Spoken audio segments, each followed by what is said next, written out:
ce drame au Sahara occidental, une touriste française a été tuée par une meute de chiens. Elle est décédée des suites de ses blessures à l'hôpital.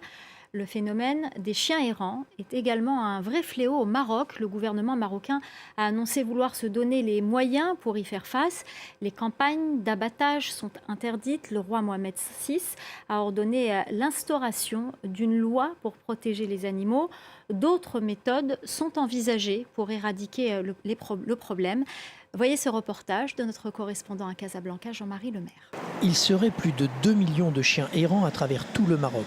Que ce soit en zone urbaine ou rurale, ce sont parfois de véritables meutes qui s'installent dans les rues et à proximité des habitations.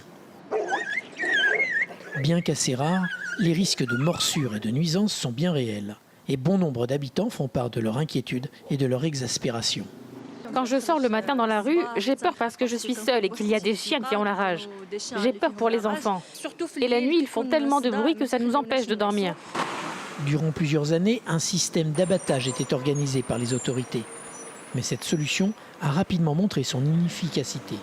Depuis 2019, cette méthode est interdite, mais seules quelques associations pour la protection des animaux, financées par des dons, aidées par des bénévoles et quelques vétérinaires tentent de combattre ce que décrivent certains comme étant un véritable fléau.